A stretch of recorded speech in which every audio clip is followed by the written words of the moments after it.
Hi students, now we are going to discuss about thread model. See the first point, over the past few years, multi-core systems have become commonplace. Of course, the single-core systems are still in widespread use. It is important to understand that Java's multi-threading feature works in both type of systems. What is the meaning of multi-core systems? A system which is having more than one CPU, right? 2 CPUs or 4 CPUs or 8 CPUs. In fact, we cannot call them as CPUs, we'll call them as cores. Two core, if at all, if a system contains two cores, it is called as a dual core processor. Or if at all, if it is a four processors, I mean 4 cores, it is called as a quad core processor. If it is 8, it is a quad core processor, right? So along with the multi-core computers, still single core systems are also in widespread use.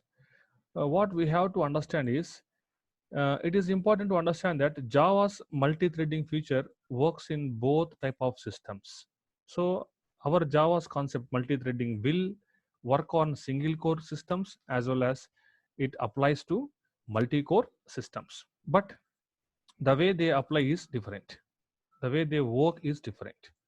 In a single core system, concurrently executing threads share the CPU with each thread receiving a slice of CPU time. The meaning is, suppose take a CPU. So it is a single core system, right? That means there is only one CPU. There is only one core. And assume we have three threads, thread 1, thread 2, and thread 3, right?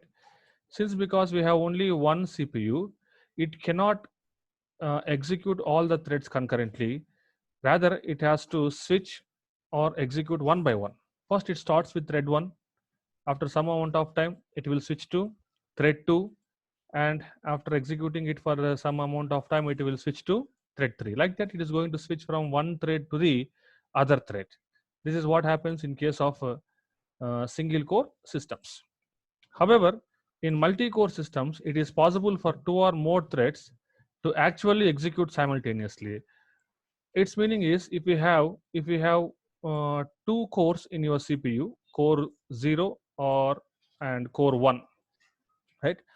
And if you have two threads ready for execution, thread 1 and thread 2, so clearly we can understand that core 0 will execute thread 1 and core 1 will execute thread 2. And most importantly, these two threads will execute parallelly or simultaneously. This is what happens in the multi-core systems.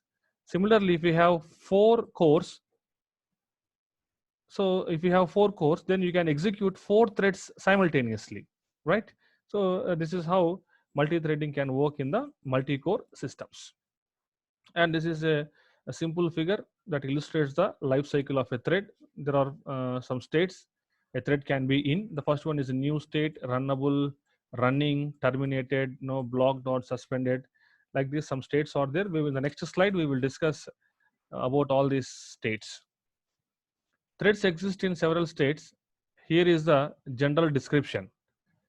A thread can be in the running state. Whenever a thread is being executed by a CPU, all the time you can say that the thread is in the running state. And it can be ready to run, otherwise called as runnable, as soon as it gets the CPU time. Let's say, take a simple example.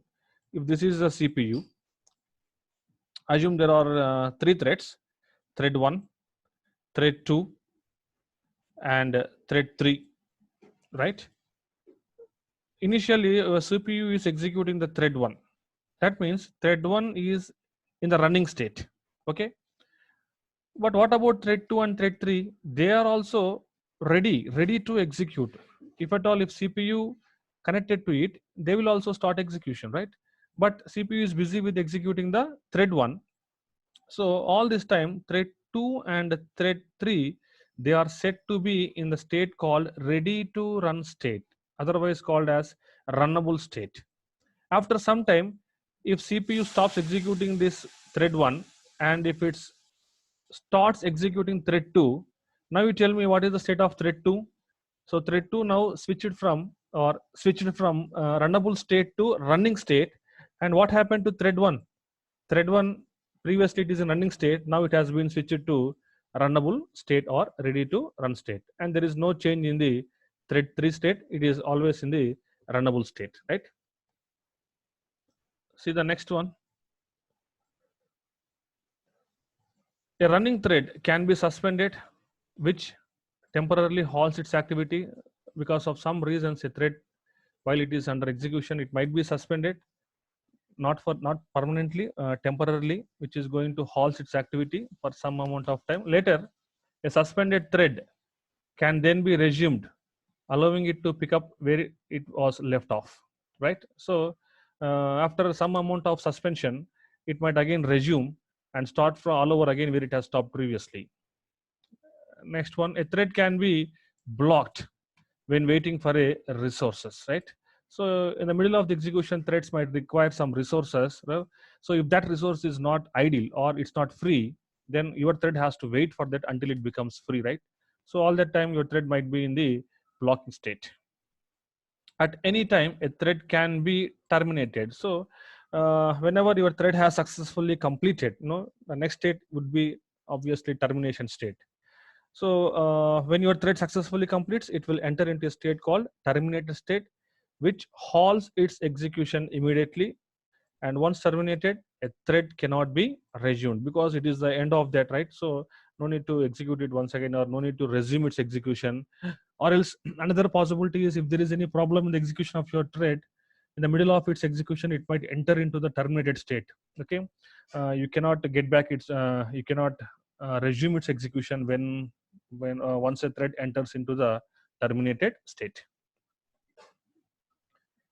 Thread priorities, next topic.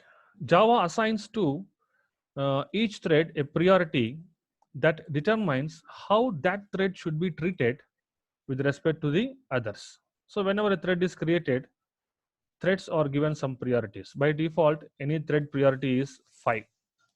Okay, and the threads also have priorities like 1, and maximum priority is 10.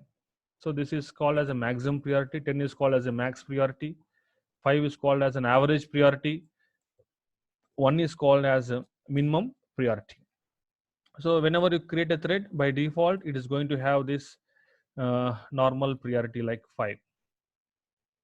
A thread's priority is used to decide when to switch from one running thread to the next. This is called as a context switch. Now, whenever CPU is executing some set of threads like T1 and T2 and 3T, once T1 is completed, now it has to go and execute the remaining or waiting threads, right? If at all, if many threads are waiting for CPU, which one we have to choose? It depends upon their priority. A thread which is having the highest priority, that will be chosen by the CPU, and the CPU will start that thread execution. That is the use of this thread priority. So if you have high priority, then you have better chances of being executed. The rules that determine when a context switch takes place, right? That means a CPU is going to switch from one thread to the other thread. The question here is, at what time, or at when the CPU is going to switch from one thread execution to the another thread. There are two possibilities. This is the first one. A thread can voluntarily relinquish control. That means it is voluntarily getting disconnected from the CPU. Let's see that this is done by explicitly doing some processes like thread yielding. A thread can yield, or a thread can enter into sleeping state, or a thread can be in a blocking state because of some pending input output operation. So in all these cases, a thread is going to voluntarily get disconnected from the CPU. Okay, so in that case, or in this scenario, all other threads are examined. That means whatever the threads that are waiting for the CPU, all will be examined. And obviously the highest priority thread that is ready to run or runnable is given the CPU, right? Suppose if thread T1 is voluntarily released the CPU, right? Then if at all if thread 2, 3 and 4 are waiting for the CPU, if the priority of thread 2 is 5 and thread 3 is 5 and thread 4 is 10, so which thread is going to get the chance? Obviously thread 4, because it is having the highest priority 10, so CPU is going to execute the thread 4. And second one, a thread can be preempted by a higher priority thread. What is the meaning of this? Again, take a simple example. This is your CPU and this is thread 1, T1, right? And thread T2. Okay, initially don't take 3 to T1, don't take T2. You consider only T1 is there running. Now at present your CPU is executing the thread T1, right? So after some time, T2 has entered. T2 has entered. Unfortunately, no, the priority of T2 is 10 and priority of T1 is 5. So obviously T1's priority is very less and T2 priority is very high. In that case, what happens? Your CPU is going to forcibly stop the execution of T1 and it's go and start executing the T2, because it is T2 is a higher priority thread that will be given some kind of precedence or priority, right? And last one, the thread class and runnable interface. Now it tells us how we can create the threads. There are two ways of creating the threads. First one is, see the first point, Java's multi-threading system is built on the thread class and runnable interface. Its meaning is, in how many ways you can create threads? There are two possibilities. First one is by using a predefined class called thread, and second one is by implementing again a predefined interface called runnable interface. I repeat this point, there are two ways of creating the threads. First one is by extending the thread class, second one is by implementing the runnable interface. See this point, to create a new thread, your program will either extend the thread class or implement the runnable interfaces. So extending means in inheritance we will get the keyword extends, and implements, when you get uh, for implementing the interfaces you have to use the keyword implements. This is the last slide. The thread class defines several methods that help to manage your threads. Okay, these are some of the methods. So in the coming classes we are going to look in detail about each and every method. See, the first one is a get name, which is used to obtain a thread's name. Get priority, obtain a thread's priority. If you want to know what is the priority of your thread, you have to use this method, get priority.